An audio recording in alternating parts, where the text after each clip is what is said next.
February 2nd, 2024, Jeffrey Epstein's secret bank account is still moving millions and no one knows why, but received roughly $12.9 million in the months afterwards. So there's that headline, Jeffrey Epstein's secret bank account is still moving millions and no one knows why. Well, here's one from just July 8th from Niall Bradley.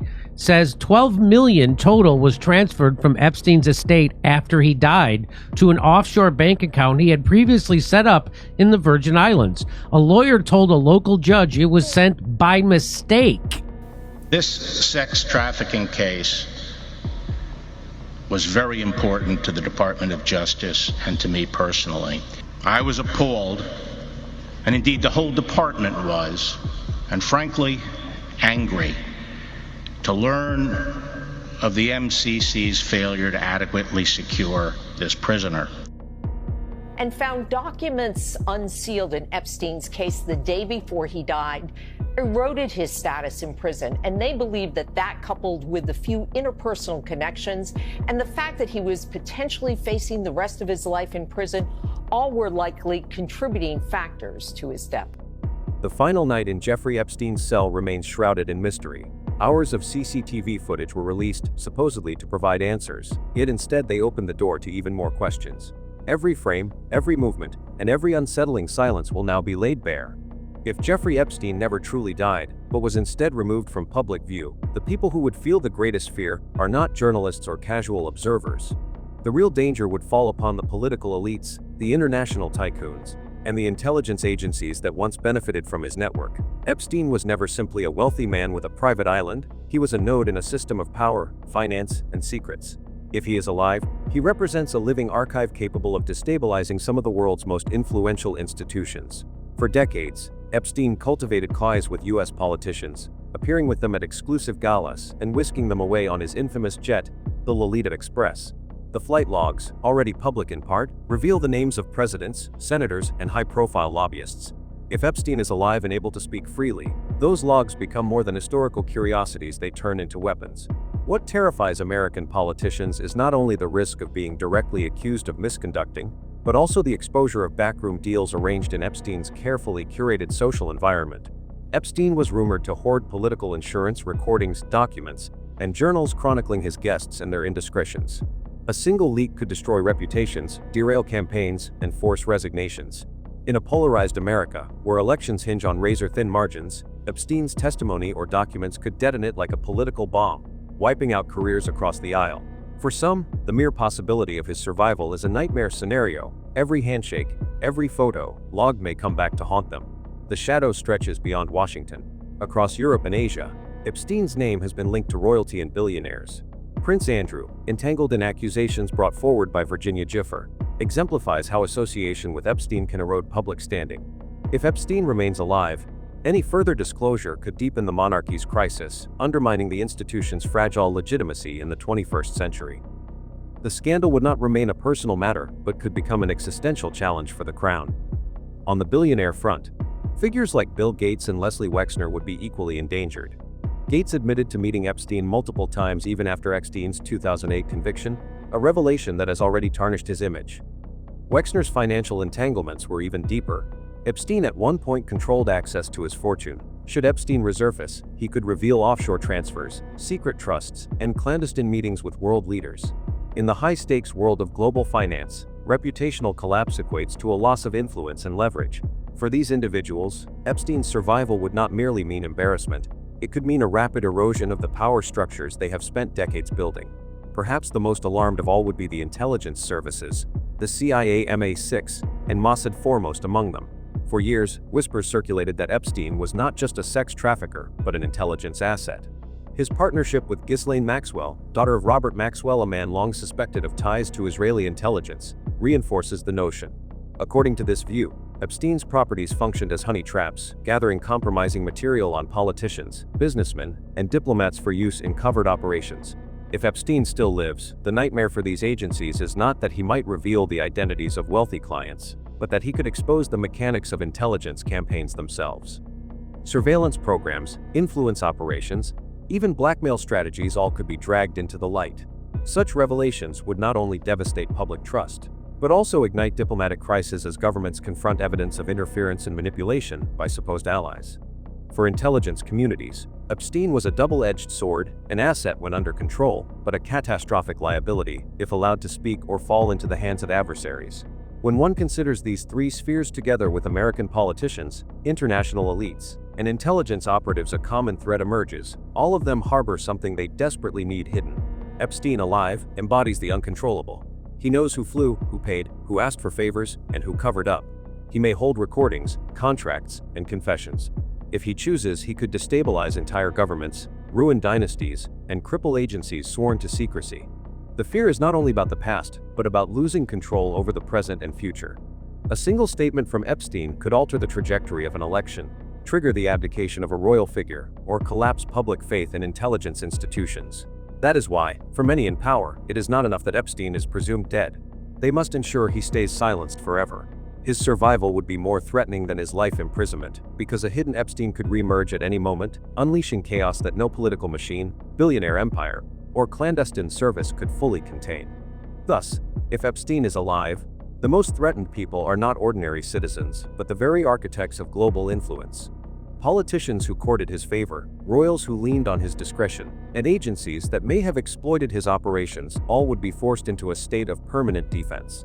His existence would remain the ultimate wildcard, capable of unraveling decades of carefully guarded power. The truth of whether Epstein still walks free may never be proven, but the mere possibility explains why so many tremble at his name. If he lives, he is not just a man in hiding. He is a time bomb of secrets, and the entire world of power knows that when it detonates, no one standing near will escape untouched. If Jeffrey Epstein did not actually die in his Manhattan cell, but instead slipped through the cracks of the federal system, such an operation would not have been the work of chance or luck. To fake the demise of one of the most notorious prisoners in modern history, powerful allies would have needed to coordinate across financial, political, and intelligence networks. Epstein was not a solitary figure. He was embedded in a lattice of global power. The very people who once benefited from his silence had the most compelling reason to orchestrate his disappearance. Among the most widely circulated theories is that the Israeli intelligence service, Mossad, played a decisive role in extracting Epstein. To those who subscribe to this view, Epstein was more than a financier with dark proclivities. He was an operational asset whose private properties doubled as collection points for compromat. His long-standing association with Ghislaine Maxwell, daughter of Robert Maxwell, a publishing magnate long accused of serving Israeli intelligence, cements this suspicion. For Mossad, Epstein's death would have been an unacceptable waste. He was a living archive of secrets on American officials, European nobility, and financial elites. To keep him alive under a new identity, hidden in Israel or under Mossad protection abroad, would ensure that this intelligence resource remained intact. The agency's motive would be twofold: preserve leverage over world leaders and prevent classified material from falling into the hands of rival powers. In intelligence terms, Epstein was not disposable. He was too valuable to lose. Beyond espionage circles, the role of the mega group looms large. Founded by Edgar Bronfman and Leslie Wexner, the consortium of billionaires has long been accused of wielding quiet influence over U.S. politics but Israeli interests. Epstein's intimate ties to Wexner, in particular, raised the possibility that the mega group was more than a financial sponsor. It could have been the logistical lifeline that made escape feasible. Covert relocations require money, and not merely large sums but liquid, untraceable capital. Offshore trusts, anonymous shell companies, and intricate webs of corporate ownership are precisely the tools that Epstein himself mastered. If the mega group stepped in, they could assure the transfer of millions into discrete accounts accessible only under false identities. With such resources, Epstein could acquire property under layers of intermediaries, fund loyal security teams, and establish himself in a jurisdiction hostile to extradition. The mega group's incentive is obvious. If Epstein lived, he would never betray those who secured his protection. His silence would be purchased, not demanded. For individuals like Wexner, implicated in past ties to Epstein's empire, this would be insurance against personal exposure. Another pillar of support may have come from American officials themselves. If Epstein had been allowed to testify openly, the fallout could have been devastating for both political parties. His black book and flight logs implicated a broad spectrum of U.S. power brokers, from senators to cabinet members, even former presidents. The collapse of such careers would not only be personally ruinous, but could alter the balance of American politics altogether. In this light, facilitating his death could have been framed as damage control. By allowing him to vanish rather than face trial, certain power centers may have believed they were preserving stability. Yet, paradoxically, their motives could also have driven a choice to keep him alive rather than eliminate him outright. A dead Epstein is uncontrollable, his archives might still surface through other channels, but a living Epstein, relocated under controlled conditions, could be monitored and managed. This line of reasoning explains why certain explainers might collude with intelligence services, an arrangement that secured Epstein's disappearance while ensuring he remained on a leash. Money is the bloodstream of any covert operation, and Epstein had constructed one of the most elaborate systems of hidden wealth in modern memory. Offshore jurisdictions such as the Virgin Islands, Panama, and Cyprus held dozens of entities tied to his empire. Through trusts and private foundations, assets could be moved invisibly, leaving no clear trail for investigators. Reports of a mysterious $15.5 million transfer into one of his Virgin Islands accounts, months after his alleged death, add fuel to this theory. If only Epstein himself had the authority to access such funds, the implication is startling: he may have been alive and drawing upon his reserves. From there, it would not be difficult to purchase safe houses, employ former military contractors for protection, and maintain the appearance of non-existence. This infrastructure, built during his lifetime, would serve as the perfect skeleton key for a post-prison identity. Unlike fugitives who scramble for escape routes, Epstein had prepared his labyrinth years in advance. All that remained was to turn the key. What makes the theory of Epstein's survival so compelling is that it aligns the interests of disparate groups. For Mossad, keeping him alive preserved an invaluable source of compromat. For the mega group, it eliminated the risk of scandal while protecting financial flows. For American power brokers, it neutralized a trial that could have ripped through Washington. And for Epstein himself, it was the ultimate payoff of a lifetime spent collecting leverage. These groups may not have needed to conspire in a single room. Rather, their incentives overlapped. Each had reason to prefer Epstein alive but hidden, rather than publicly disgraced or permanently silenced. The logistics manipulated surveillance cameras, falsified prison logs, a body double, staged photographs would have required access at multiple levels of the justice system. Only a coalition with deep reach and vast resources could orchestrate such a vanishing act. When evaluating the different actors who might have assisted Epstein in disappearing, the crucial question is not only who had the motive, but who truly had the operational capacity to carry out such an audacious maneuver. Wealthy associates such as the Bronfman family, Leslie Wexner, or other members of the mega group undeniably possessed the financial muscle to sustain a clandestine life.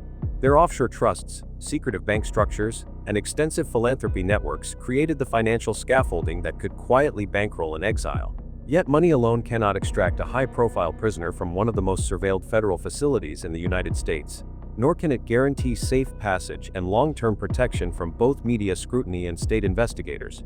For that, the role of intelligence services must be considered paramount. Among them, Israel's Mossad consistently emerges as the most plausible candidate. Epstein's historic connections to Robert Maxwell, Ghislaine's father, and a known Mossad asset, positioned him not as a mere financier but potentially as an intelligence asset too valuable to lose. A service such as Mossad had the infrastructure to provide forged documents, covert transport, secure safe houses, and an established web of operatives capable of masking his presence indefinitely. Their involvement would also explain how key evidence such as broken cameras and the convenient absence of guards aligned with a larger cover strategy that only a professional intelligence operation could orchestrate. When combined, Mega Group and Mossad formed the strongest partnership. The group's wealth could guarantee the long-term financial safety of a hidden Epstein, while Mossad's apparatus could execute the extraction that ensure permanent invisibility. U.S. political figures may have quietly supported such a mission to shield themselves from exposure, but none matched Mossad's ability to operationalize secrecy on a global scale. If Epstein did indeed survive, this dual shield of money and intelligence stands as the most formidable explanation. If Epstein did not die, it was not because of luck, but because powerful hands pulled strings across continents. His escape would represent not merely the failure of a prison, but the triumph of an alliance between intelligence operatives, billionaires, and political elites who understood that their own survival depended on his. In this interpretation, Epstein is not a fugitive in hiding but a protected ghost, maintained in the shadows to safeguard the reputations, fortunes, and secrets of the most untouchable men and women on Earth. His disappearance, then, was not an end. It was a transaction. And the price of his continued existence is silence, paid for by those who fear his voice more than they ever feared his crimes. If one accepts the possibility that Epstein did not perish in his Manhattan cell, then the question becomes not simply who enabled his disappearance, but why such extraordinary lengths would be taken to conceal his survival.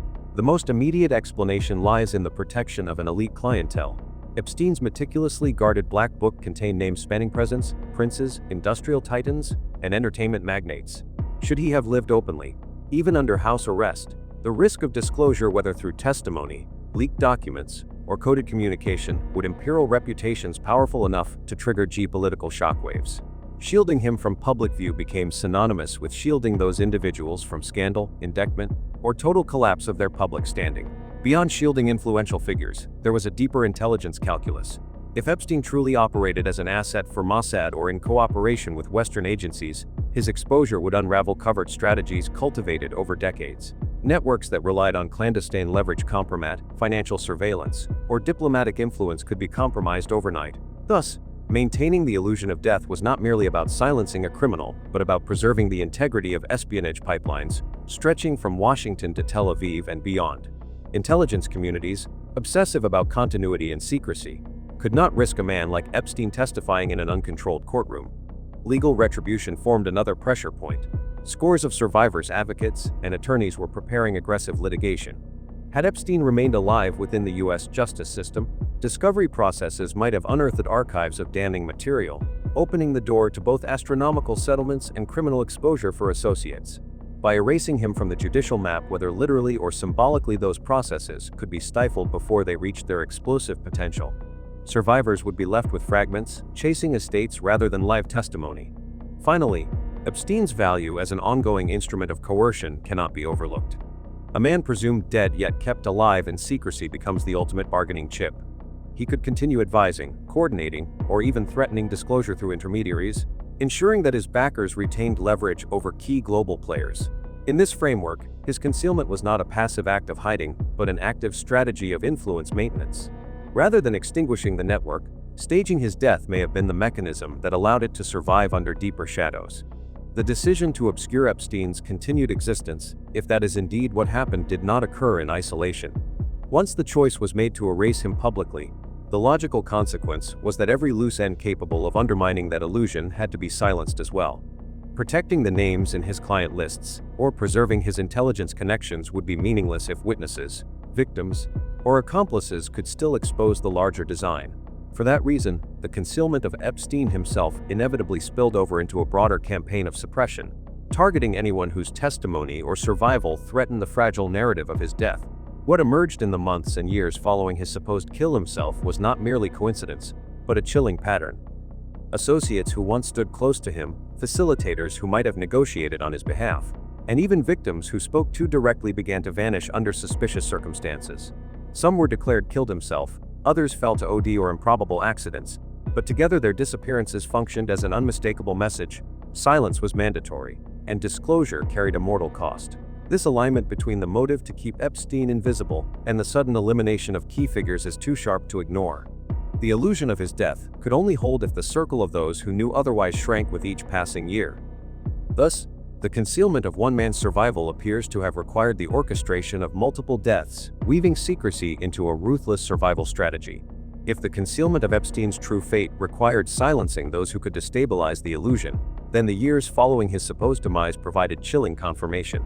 One by one, individuals tethered to his world of exploitation, finance, and power fell under circumstances so implausible that coincidence begins to strain credibility. The official explanations "killed himself" OD, sudden accidents only deepened suspicions, as the pattern suggested something far more orchestrated, a deliberate campaign of erasure designed to secure Epstein's continued invisibility and the protection of those who benefited from his absence. The most striking case came in 2022 with the death of Jean-Luc Brunel, the French modeling agent long accused of procuring young women for Epstein. Held in a Paris jail while awaiting trial for multiple charges of taking his own life, Brunel was discovered dead in his cell. French authorities immediately labeled it "kill himself," echoing the narrative that had surrounded Epstein himself. Yet, like Epstein, Brunel was not under the kind of surveillance that should have been expected for such a high-profile detainee, especially one whose testimony threatened to implicate an international network of abusers.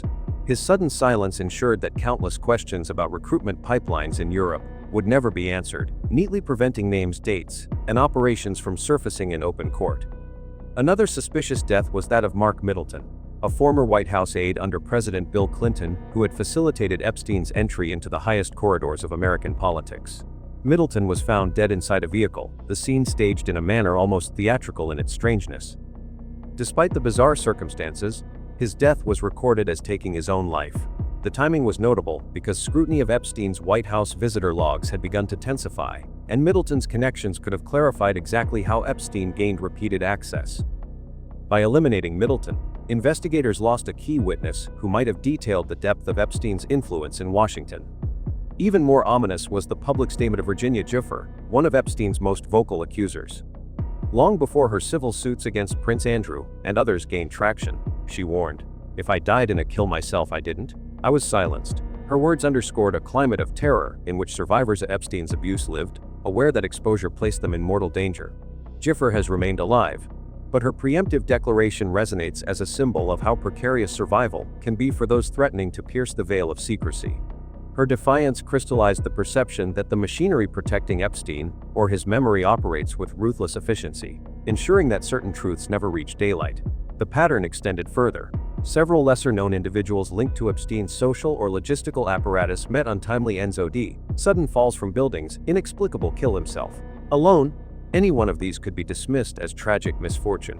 Together, they form a constellation of improbabilities, each extinguishing a potential line of inquiry, each narrowing the circle of those who might speak openly. The sheer repetition of these events fosters the impression not of randomness but of strategy, an invisible hand pruning the branches of knowledge to preserve the central secret. These cascading deaths serve two interconnected purposes. First, they shield Epstein's potential survival by erasing contemporaneous witnesses who might confirm it. Second, they reinforce a broader message to others still alive: silence equals safety, while disclosure equals annihilation. The fear instilled by such examples does not require overt threats. The spectacle of sudden mortality is warning enough.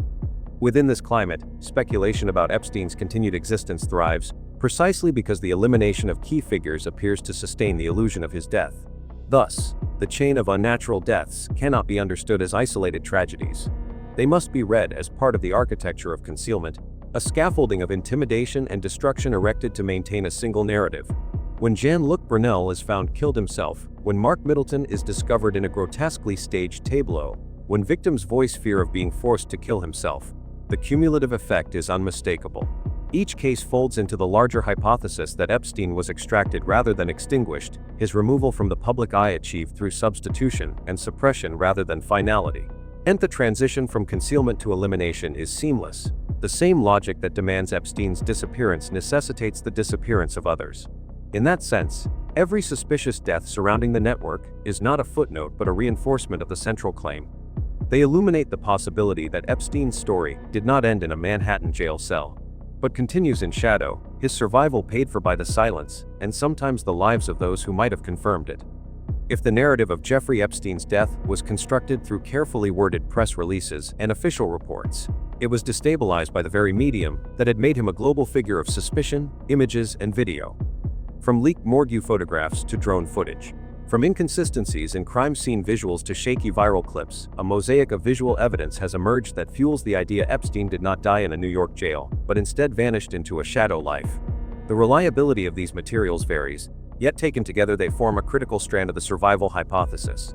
Unlike testimony, which can be discredited as hearsay, or financial documents, which can be buried in bureaucracy, images strike the public eye with visceral force. They show, they reveal, and they refuse to be forgotten. In the months after Epstein's reported death, independent journalists and amateur investigators dispatched drones to Little St. James, the private island in the U.S. Virgin Islands long infamous as his personal retreat. Among hours of footage uploaded to YouTube and mirrored across forums, one clip stood out. It captured the figure of an older man with a distinctive posture, bald on top but with tufts of silver hair at the sides, hurriedly moving near one of the villas before retreating into a garage. Supporters of the survival theory were quick to argue the resemblance to Epstein was undeniable. The gait, the build, even the reflexive glance thrown before ducking away mirrored archived footage of Epstein entering courtrooms years earlier. The timing was crucial. This sighting occurred weeks after his supposed death, when no legal barrier existed to prevent other occupants from being present. Yet the man's attempt to hide suggested awareness of surveillance and a desire to remain unseen. Skeptics claimed it could have been a maintenance worker, a guest, or even a digital manipulation. Yet defenders of the footage pointed out that access to Little St. James had been tightly restricted. with U.S. Marshals supposedly in control. If an unidentified man was freely moving about, the simplest explanation, Epstein himself, could not be dismissed. In forums, frame-by-frame comparisons of the silver-haired figure with archival photos circulated, the similarities in ear shape and body frame highlighted in red circles. For believers, the drone clip became a visual Rosetta Stone proof that the man officially declared dead was alive enough to dart into a garage on his island. Perhaps the most publicized contradiction arose from photographs published by the New York Post, allegedly showing Epstein's body on a gurney as it was wheeled out of the Manhattan Correctional Center. At first glance, they offered closure: a pale face, mouth slightly ajar, oxygen mask strapped across the nose. Yet forensic specialists, body language analysts, and even casual observers raised doubts within hours. Critics noted discrepancies in facial structure. Epstein's known aquiline nose appeared shorter and more upturned in the photo. His earlobes, which in prior court images were clearly attached, seemed in the gurney photo to be detached, a feature nearly impossible to mistake. Even the mandible, the angle of the jaw, looked broader than in authenticated pictures. Such anatomical differences suggested the possibility of a substitute body being presented to the public, an old technique in intelligence operations where body doubles shield a subject from scrutiny. Forensic pathologists added another layer. The photograph's shadows and lighting indicated it might not have been taken in the immediate aftermath of death. The skin tone appeared inconsistent with a freshly deceased body, suggesting either staging or manipulation. If one accepts these claims, the morgue photos were not proof of death, but evidence of a cover operation designed to close the narrative quickly before questions could spread. Equally troubling were the official images from inside Epstein's cell, leaked months after his death. They showed the orange noose, allegedly used to kill himself, dangling from a bed frame. Observers noted the rope remained intact rather than cut by emergency responders. Standard procedure dictates that, in cases like that, first responders slice through the ligature to remove pressure as swiftly as possible. Here the cord hung neatly, suggesting it had never been severed. Even stranger was the placement of medical equipment in the photographs. The oxygen mask, supposedly applied in an effort to resuscitate him, was positioned at an angle across the face, not properly sealed to deliver airflow. Critics argued that such negligence was implausible given Epstein's notoriety and the presence of emergency-trained staff. Instead, it appeared as though the mask had been laid on the body for photographic effect, rather than function. Other anomalies emerged: bloodstains inconsistent with the way he died as announced, folded bedsheets arranged oddly, and the lack of visible bodily fluids that typically accompany such deaths. Forensic reconstruction experts concluded that the cell photographs less like a genuine emergency scene and more like a set prepared to approximate one. If the visuals were staged, then they point not to kill himself but substitution Epstein removed alive, while an artificial tableau completed the story. Beyond official images, a steady stream of shaky, grainy videos began circulating online, each purporting to capture Epstein alive in various locations. One clip, filmed on a cell phone in New Mexico, showed a man of similar build and hair pattern boarding a private jet at a small desert airstrip. The footage was blurred, but the walk, the hunched shoulders, the retreat from the camera resembled Epstein. Online sleuths noted that Epstein had previously owned property in New Mexico, making the location plausible. Another set of videos came from Tel Aviv, where a man seen entering a luxury apartment complex bore striking resemblance to Epstein, albeit older and more gaunt. Supporters claimed Mossad protection could explain his presence there, aligning with theories that Epstein had long served as an intelligence asset. The grainy quality made definitive identification impossible, but the pattern mattered: multiple, geographically dispersed sightings, each surfacing months apart, collectively undermined the idea of total disappearance. Critics dismissed these videos as confirmation bias, people seeing Epstein in any middle-aged man with thinning hair. Yet others argued the very frequency of such recordings suggested smoke where there was fire.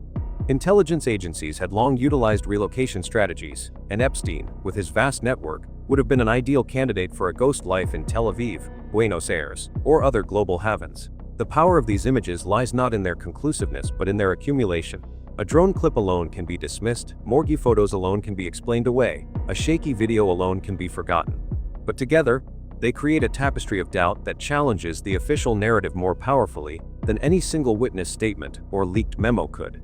They appeal to the instinctive trust humans place in visual proof. Seeing is believing, and what has been seen: Epstein's face altered, his body inconsistent, his figure hiding on an island cannot be unseen. Moreover, these visuals connect seamlessly with the suspicious deaths of his associates. If Epstein was truly alive, then eliminating those who might recognize or expose him became essential. and the very act of releasing dubious imagery photographs that contradict anatomy, crime scenes that defy procedure suggests intentional manipulation. The audience is left in limbo, enough evidence of death to silence mainstream questions, yet enough anomalies to keep speculation alive. This ambiguity benefits only those invested in hiding the truth. Examining the imagery as a whole suggests a methodical process of misdirection. First, drone footage raises the specter of survival. Second, morgue photos provide official closure but contain anomalies that open cracks in the facade. Third, crime scene pictures reinforce the fore yet display errors that betray staging. Finally, viral videos extend the narrative into the global arena, showing Epstein's possible afterlife across continents. The sequence feels less like coincidence and more like strategy, seeding enough imagery to satisfy the public record, but leaving enough contradiction to maintain operational flexibility. If Epstein is alive, these visuals are not accidents but artifacts of a carefully managed deception. Each image becomes part of a theater of disappearance, orchestrated by those who most need his survival kept hidden. The fact that ordinary citizens armed with drones and smartphones continue to capture glimpses undermines the total control of the narrative, revealing how fragile the illusion might truly be. In the digital age, images cannot be controlled as tightly as files or testimonies. Drone footage, leaked morgue photos, inconsistent cell snapshots, and viral sightings all converge to form a counter-archive, a body of evidence challenging the finality of Epstein's death. Whether these visuals prove beyond doubt that he lives is less important than what they reveal. The official story is fractured, incoherent, and incapable of extinguishing suspicion. Epstein's survival, once unthinkable, now lingers in the public consciousness precisely because the pictures do not add up. The implication is stark: if one man can be made to disappear through staged images and partial truths, then the boundary between life and death, freedom and imprisonment, becomes negotiable for those with sufficient power. Epstein's ghost lives not just in rumor but in pixels, in frames, in the unresolved afterimages of a scandal that refuses to die. The doubts surrounding Epstein's alleged death have not only been kept alive by imagery and video anomalies, but also by the steady body of independent research produced outside official channels. Unlike mainstream outlets that largely echoed the Department of Justice narrative, a small but determined group of investigative writers, veteran coroners, and grassroots researchers dissected every available element of the case. Their work, often dismissed as fringe or speculative, nevertheless carved out a credible counter-history, one in which Epstein's disappearance looks less like a tragic death and more like a covert extraction. One thread of independent inquiry drew parallels between Epstein's supposed death and classic intelligence withdrawal maneuvers. Analysts with backgrounds in political corruption and covert operations pointed out that the sudden removal of a high-value asset through staged death has long been used by intelligence agencies to protect compromised operatives. The entire chain of events, abrupt removal from the prison population, failure of surveillance systems, missing footage, guards falling asleep simultaneously, followed by a highly contested autopsy, was read less as bureaucratic incompetence and more as a script carefully lifted from clandestine handbooks. These researchers argued that Epstein's long record of cultivating elites across business, politics, and academia mirrored the profile of an asset too valuable to eliminate outright.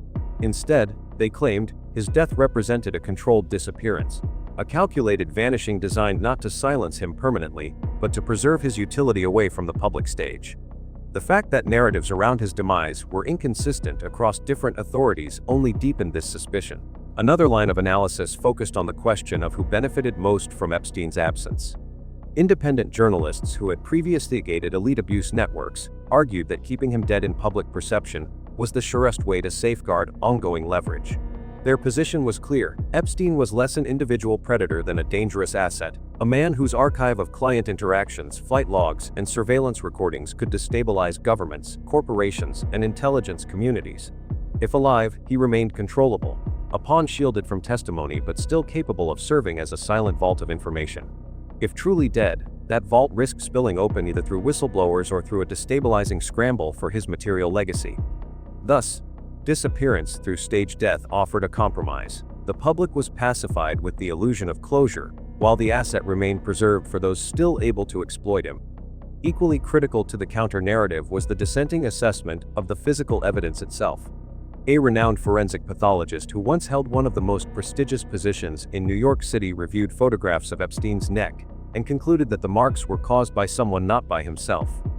According to this assessment, the fractures observed in the hyoid bone, particularly in an older male, align statistically far more often with homicide. Such conclusions stood in stark contrast to the city's official medical examiner, who insisted the cause was self-inflicted death. Yet the dissenting expert highlighted procedural irregularities, the absence of high-quality photographic documentation, the rushed manner in which the body was transported, and the conflicting testimonies about whether certain fractures had been recorded. This discrepancy left a lingering impression that the physical body itself carried evidence of silencing rather than self-destruction. If correct, it suggested that the staging of death may have gone beyond substitution and into outright homicide, or at least simulated death designed to confuse forensic timelines. Grassroots communities added their own forensic comparisons, particularly across online platforms dedicated to dissecting photographic evidence. Contributors created overlays, side-by-side analyses, and anatomical breakdowns of Epstein's known features compared to the so-called morgue photographs. Their focus settled on 3 points: ear shape, nasal bridge, and jawline. Ears are as distinctive as fingerprints, and analysts noted that Epstein's documented earlobes were attached, while the corpse displayed detached lobes. Similarly, the slope and angle of the nasal bridge appeared flatter in the body than in verified court images. Lastly, the mandible's prominence seemed exaggerated, giving the impression of a broader face. Individually, these could be dismissed as photographic distortion, but collectively they suggested the possibility of substitution. The notion of a body double being used is not without precedent. Intelligence services have employed similar tactics during wartime and political upheaval. In this reading, the gurney photographs were not evidence of death, but part of a visual narrative constructed to finalize the illusion of Epstein's demise. The choice of a substitute body would explain why discrepancies were left so visible. In the urgency of staging, perfection was impossible. What makes these independent assessments noteworthy is their convergence despite differing backgrounds. Authors trained in uncovering financial blackmail schemes, journalists experienced in exposing hidden abuse networks, medical professionals analyzing forensic records, and amateur digital sleuths scrutinizing imagery all arrived at the same broad suspicion: the official story did not match the available evidence. Each group brought a different methodology. Investigative writers traced historical patterns of intelligence operations. Journalists highlighted the political incentives of keeping Epstein's archive suppressed. Forensic experts emphasized medical inconsistencies. Online communities provided crowdsourced image analysis. Though their conclusions diverged in detail: extraction, murder, or substitution, their findings collectively painted a portrait of deception. Official institutions responded to such challenges with silence or dismissal. Mainstream outlets labeled these investigations as conspiracy theories, while federal authorities insisted on killing himself. Yet the refusal to engage substantively with independent critiques only magnified suspicion. If the anomalies were explainable, why not offer a transparent rebuttal supported by additional documentation? The absence of counter-evidence left independent accounts to circulate unchecked, gaining traction precisely because they addressed questions the government avoided. This dynamic illustrates a recurring phenomenon: when institutions prioritize control of narrative over disclosure, they inadvertently empower parallel investigations. In Epstein's case, the public appetite for clarity was vast, and in the void left by official opacity, independent voices became the primary custodians of truth-seeking. These independent assessments intertwined seamlessly with the imagery and video anomalies previously examined. Drone footage suggested survival, morgue photos displayed anatomical contradictions, cell images hinted at staging. Independent writers added a structural explanation that the death was staged as an extraction. Journalists underscored the motive preservation of a dangerous asset. Forensic dissenters highlighted physiological inconsistencies and injuries not matching the way he died. Online communities reinforced through side-by-side analysis of potential use of a body double. Together, these strands created a feedback loop where each type of evidence reinforced the others. Visual anomalies pointed to staging, independent research explained why staging was necessary, and forensic dissent proved staging was feasible. This triangulation transformed isolated suspicions into a cohesive alternative narrative. If the independent investigations are correct, the implications extend far beyond Epstein himself. A successful extraction disguised as killing himself demonstrates a level of collusion between intelligence services, correctional institutions, and political overseers that undermines public trust in fundamental systems of justice. It also signals that individuals with sufficient leverage are not subject to the same constraints as ordinary citizens. Moreover, the body double hypothesis, if true, implies not just concealment but active deception carried out in full view of the global media. This would mark a shift from simple cover-up to theatrical manipulation, a recognition that in the age of viral imagery, the narrative must be visually cemented even if the visuals themselves are flawed. Finally, The forensic contradictions suggest that professional standards within medical and investigative institutions can be overridden by political necessity. When a city's chief pathologist contradicts another expert of equal renown, and the conflict is buried rather than resolved, the conclusion is unavoidable. Truth is negotiable when the stakes are high enough. Independent investigations into Epstein's supposed death illustrate a striking paradox. On one hand, they expose anomalies that resist easy explanation, parallels to spy exfiltrations, motives grounded in asset protection, and grassroots analyses raising the specter of a body double. On the other, their very persistence highlights the vacuum left by official silence. By avoiding repetition yet weaving into the prior section's visual contradictions, these assessments reveal the contours of an operation that appears both calculated and desperate. Calculated in its choreography, failing cameras and attentive guards, staged photographs yet desperate in its execution, leaving behind discrepancies too glaring to ignore. The result is a narrative landscape where two realities coexist. One is official Epstein is dead, case closed. The other is independent Epstein was extracted, preserved as a dangerous asset, his death only a play performed for public consumption.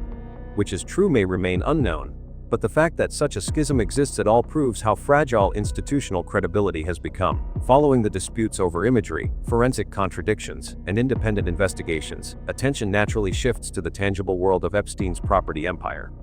If the man truly vanished under a staged death, his assets would offer some of the clearest markers of continued existence. Yet here too the record grows murky, revealing a trail of companies, anonymous buyers, and suspiciously concealed transfers that point less to liquidation than to strategic reallocation.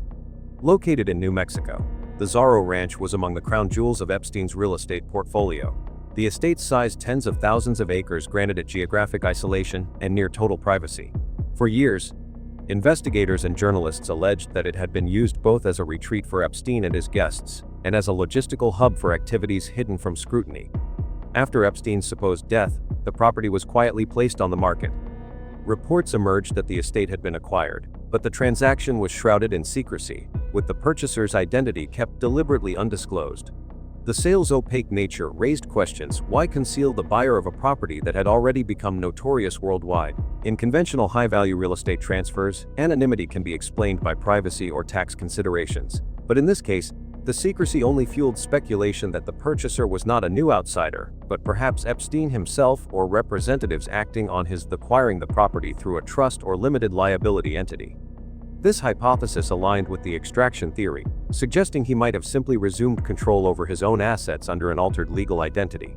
Epstein's reach extended far into the Caribbean, where his ownership of Great St. James Island was as strategic as it was indulgent.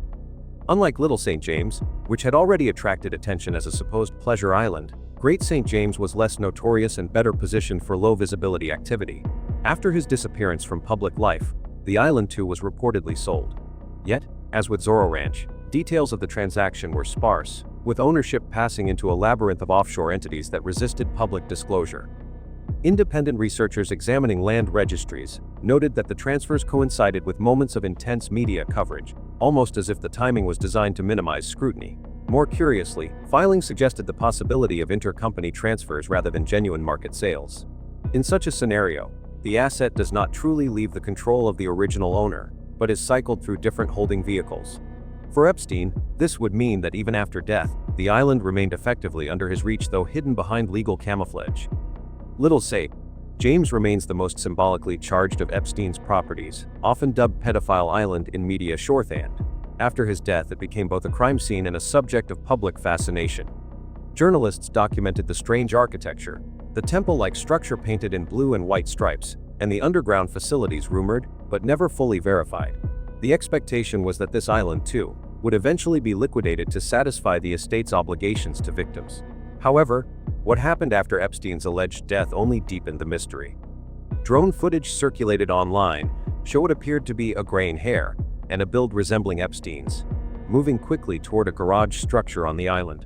While skeptics dismissed the footage as inconclusive, for believers in the survival hypothesis, it served as the most visceral evidence that the island remained in his possession not merely as property, but as a refuge. Equally troubling was the way official oversight seemed to fade once media attention waned. Security presence diminished, inspections ceased, and the property remained largely inaccessible. If an anonymous buyer had indeed acquired it, no public record clarified who maintained control. Instead, whispers of private management companies and offshore trusts continued, leaving the possibility open that Epstein himself had slipped back into residence. All three properties, Zorro Ranch, Great St. James, and Little St. James, displayed a pattern that mirrored common techniques of asset shielding. Trusts and shell companies often obscure ownership, but in these cases, the opacity seemed purposeful not just for tax avoidance but for survival. To buy back one's own properties through intermediaries is not without precedent. Criminal figures and intelligence operatives alike have used this method to retain familiar bases of operation while presenting the illusion of liquidation. If Epstein truly remained alive, regaining access to these estates would have been vital. The properties were not simply homes but infrastructure secluded, fortified, and already embedded with logistical systems. They represented continuity. While a new identity might allow him to disappear in theory, only control of such properties would ensure the comfort and operational base he had long cultivated. The real estate maneuvers cannot be viewed in isolation. They form part of a larger financial shadow in which hundreds of millions of dollars flowed through offshore accounts, charitable foundations, and opaque corporate structures. The properties acted as anchor points within this web, visible marker tied to invisible capital streams. Selling them off anonymously or shifting them through shell entities preserved the outward illusion of dissolution while maintaining control over the hidden financial network. Observers noted that even after the reported sales, maintenance crews continued to appear sporadically. Supplies were delivered, and maritime activity near the Caribbean islands suggested ongoing habitation. None of this activity was explained by public statements from the estate administrators. Instead, silence became the prevailing response, once again echoing the theme of controlled opacity seen in every other dimension of the Epstein case. When combined with the independent investigations, forensic dissent, and visual anomalies discussed earlier, the real estate puzzle assumes greater weight. Each property transaction concealed behind anonymity hints at the persistence of agency rather than its termination. The drone footage of a silver-haired man near the Little St. James garage provides a visual anchor to this financial opacity, suggesting that the properties are not relics of a dead man's empire but active components of a hidden life. Thus, the narrative of property liquidation collapses into ambiguity. Were these sales genuine? Were they fronts for asset protection? Or were they mechanisms by which Epstein himself, under another identity, could maintain access to the very estates that once defined his power? Regardless of which interpretation one favors, the secrecy surrounding these transactions contributes directly to the broader suspicion that his story did not end in a Manhattan jail cell. The saga of Epstein's properties demonstrates that real estate, like video evidence or forensic anomalies, can tell a story if one looks closely enough. Zorro Ranch, Great St. James, and Little St. James were not simply assets, they were nodes in architecture of wealth and control. Their supposed sales to anonymous buyers, coupled with whispers of reacquisition through trusts, only intensify the suspicion that Epstein's presence endures. Where imagery raises questions of sight, and forensic assessments raise questions of science, real estate raises questions of ownership, and ownership, unlike life or death, leaves paper trails. Yet when those trails are deliberately obscured, the effect is the same: absence of proof becomes proof of concealment. In the end, the properties stand as silent witnesses to a deeper truth, that the story of Epstein's disappearance cannot be disentangled from the assets he may still command. If real estate transfers hinted at survival through property concealment, the trail of money that emerged in the months following Epstein's reported death provided something even more tangible: proof of active financial maneuvering. Wealth, unlike rumors, leaves records sometimes partial, sometimes obscured, but rarely invisible. And it is within these records that the most damning questions arise. Epstein's offshore empire was centered not only on the islands he physically owned, but also on the financial safe havens embedded in the Caribbean's regulatory architecture. The U.S. Virgin Islands had long functioned as the legal jurisdiction for his foundations and trusts, offering secrecy, tax advantages, and minimal oversight. For decades, this framework enabled him to route millions of dollars without scrutiny, laundering influence through donations, investments, and shell corporations. After his alleged death in 2019, observers expected these accounts to be frozen, audited, and eventually dismantled as part of victim restitution. Instead, peculiar movements began to surface. Quiet banking reports, inaccessible to the public but leaked through financial disclosures, suggested that accounts registered under Epstein's trusts remained operational. This contradicted the narrative of a collapsed estate under legal lock. The most explosive revelation came 5 months after his supposed death. An account tied to his Virgin Islands structure received a sum of $15.5 million. This was not a trivial wire but a substantial transfer from what appeared to be part of his estate foundation. On paper, it could have been explained as an internal restructuring of funds redistributed for administrative closure. Yet the reality of the transaction told another story. First, the sheer scale of the transfer raised suspicion. Estates under litigation typically operate under court oversight, with transactions scrutinized by trustees. How then could a massive sum move without broader disclosure? Second, the timing was uncanny. 5 months is a period long enough for public scrutiny to cool, but short enough to maintain continuity of control. It was, in effect, the perfect window for someone who had not truly died to re-establish access to liquidity. Third, the channel of the transfer seemed too direct. Instead of being dispersed to victims or creditors, the funds went into an account structured in ways consistent with Epstein's pre-death practices. This suggested not the winding down of an estate but the continuation of an apparatus. What followed made the event even more unsettling. Not long after the $15.5 million appeared, the account balance dropped to zero. The entire sum was drained in rapid sequence, leaving no public record of where it went. Financial institutions later reported only that the withdrawal had been executed through a system requiring top-level authorization code, access that could not be mimicked by estate lawyers, creditors, or government trustees without explicit legal filings. The implication was stark.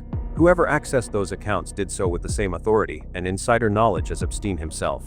The unique passcodes, digital signatures, and biometric verifications embedded in high-value offshore systems are not easily replicated. Only the original account holder, or someone operating with his direct consent, could have completed such a transaction. This, more than any photograph, video, or rumor, suggested continuity of existence. A corpse does not move money. Only a living man or an entity preserving his identity could have done so. Modern offshore banking is designed to deter fraud and ensure that only authorized parties can conduct transactions. Beyond passwords, these systems incorporate layered protocols, encrypted devices, biometric keys, voice recognition, and in some cases, personal codes tied to physical presence. Forensic accountants familiar with the Virgin Islands banking structures noted that replication of these security layers by anyone outside the original account holder would be near impossible without collusion from the bank itself. This raises two unsettling possibilities. Either Epstein himself orchestrated the movement, alive and concealed, or powerful allies intervened to maintain his financial continuity under cover of his supposed death. In both scenarios, the outcome contradicts the narrative of finality sold to the public. The timing of financial events after death often tells its own story. In Epstein's case, the chronology is damning. August 2019 official announcement of death inside the Manhattan jail cell. Accounts presumed frozen. Late 2019 estate filings suggest assets valued at over $577 million, yet discrepancies appear in listed accounts. January 2020 transfer of $50 million into the Virgin Islands account, curiously undisclosed to most creditors. Spring 2020 sudden depletion of the account, funds withdrawn without clear trace. Aftermath no explanation offered by estate lawyers, and victim lawyers were stonewalled when pressing for details. This chain illustrates a choreography of concealment. Death establishes a narrative shield, months pass to diffuse public focus, then financial channels quietly reawaken, only to vanish again under the cover of bureaucratic silence. Photographic anomalies, whether earses or drone footage, can always be contested as misidentification, distortion, or hoax. Financial records, however, carry a different weight. They are produced by regulated institutions, tied to numbers, timestamps, and verifiable mechanisms. They cannot be conjured out of thin air, nor can they be easily explained away when they contradict the official narrative. And the $15.5 million transfer, followed by its disappearance, is therefore not circumstantial evidence but structural evidence. It reveals that the machinery of Epstein's wealth continued operating after his supposed demise, in a way consistent with his own living involvement. Beyond the immediate suspicion of survival, the financial traces expose deeper truths about how power is protected. If Epstein was alive to move his own money, then he was supported by institutions willing to safeguard the illusion of death. If, alternatively, allies moved the funds on his behalf, then his existence as a legal fiction still serves the interests of others, allowing them to keep leverage, distribute hush money, or repurpose the fortune without scrutiny. In both cases, the victims lose. The estate, which should have been dismantled for restitution, becomes instead a tool for continuity of control. What should have been closure becomes a perpetuation of secrecy. The financial traces cannot be seen in isolation. They connect directly to the opaque real estate transfers examined previously. Just as Zorro Ranch and the Caribbean islands were cycled through anonymous entities, so too were the offshore accounts churned through hidden channels. Both patterns point to the same conclusion: Epstein's death was less an end than a restructuring. The properties gave him sanctuary, the accounts gave him liquidity. Together, they ensured survival. Moreover, The scale of the Virgin Islands transaction aligns with the trolled re-entry into hidden life. $15 million is not simply a payout, it is seed capital, enough to sustain covered existence indefinitely, whether in Tel Aviv, New Mexico, or another undisclosed location. Perhaps the most incriminating detail is the silence. No regulator, trustee, or banking authority has ever offered a clear explanation of the $15.5 million transfer. Victim representatives have been repeatedly denied detailed audits, and mainstream reporting has skirted the issue with vague language. This silence is not accidental, it is protective. If disclosed, it would demand accountability for how funds tied to a dead man could remain operational. The absence of explanation functions as its own kind of evidence proof that too many powerful actors prefer the anomaly to remain unexamined. The financial trail that followed Epstein's alleged death does not simply hint at irregularity, it exposes continuity. A massive sum entering and then leaving a Virgin Islands account 5 months after his reported killing himself is not an administrative error. It is a deliberate act, requiring insider authority. Whether executed by Epstein himself, alive and hidden, or by allies ensuring his influence endured, the outcome is identical. The machinery of wealth remained active when it should have been dismantled. Viewed against the backdrop of secret, real estate transactions, drone sightings, and forensic contradictions, these financial signs become central to the survival hypothesis. Money does not lie, it moves according to will. And in this case, the long play appears to belong not to a dead man, but to one still exerting control from the shadows. The strange financial movements that persisted after Epstein's supposed death already challenged the official narrative. But the inconsistencies tied directly to the night of his reported demise provide the first, and perhaps most fundamental cracks in the story. If the transfer of millions suggested he was still active afterward, the anomalies in the prison itself suggested that his death may never have occurred as officially described in the first place. Perhaps the most jarring irregularity is technological. On the very night when Epstein was most at risk and supposedly under heightened surveillance, both the interior and exterior cameras covering his cell simultaneously malfunctioned. The odds of two separate devices failing in unison at precisely the most critical moment strain believability. Prisons are designed to avoid this kind of vulnerability. Surveillance systems are built with redundancies, multiple lenses covering overlapping zones, backup power supplies, and routine checks to prevent outages.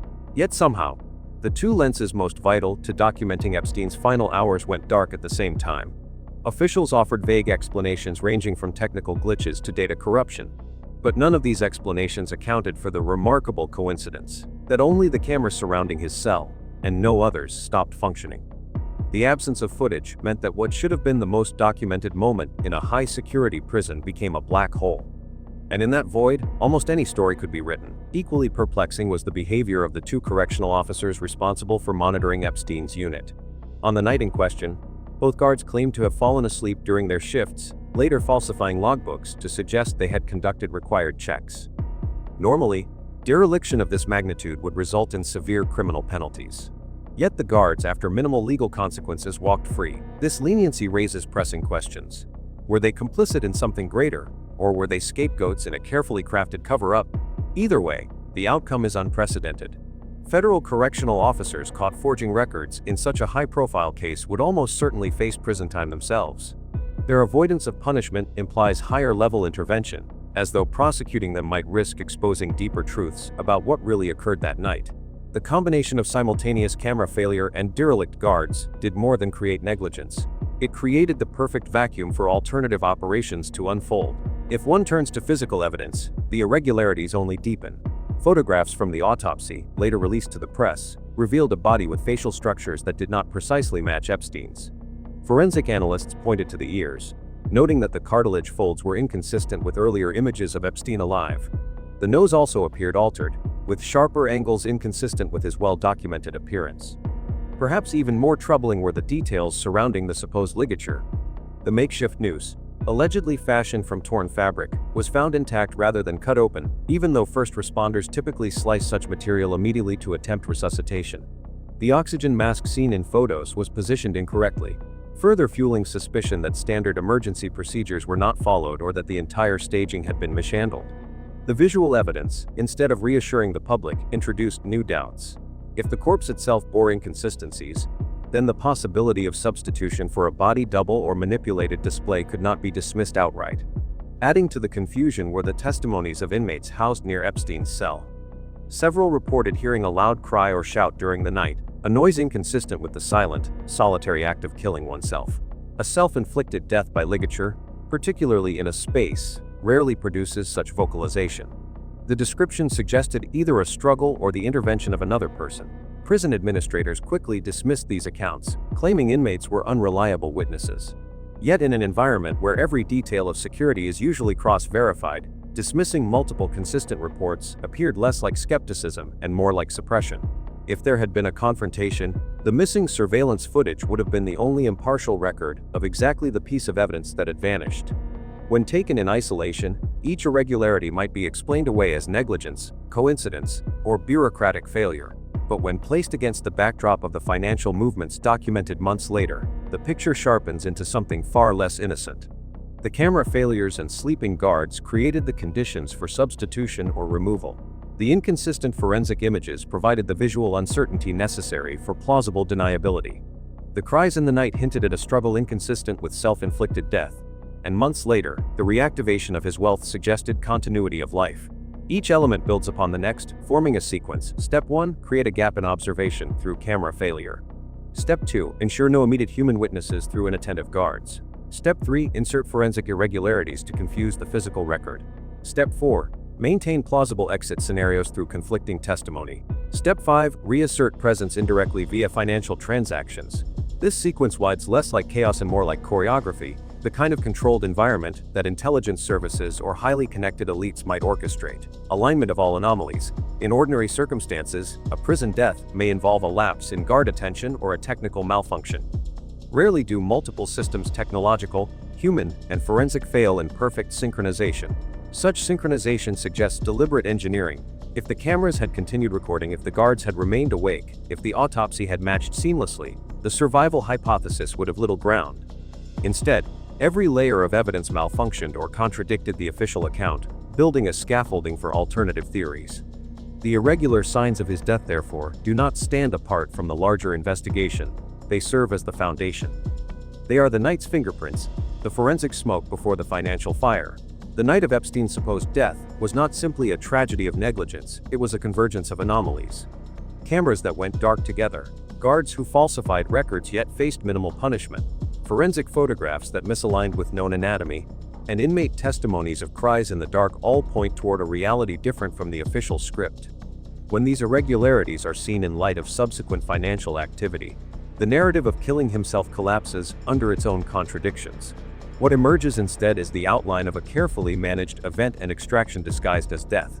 The evidence suggests not a man's end, but a transition into another chapter of hidden existence, facilitated by the very failures that should have ensured accountability.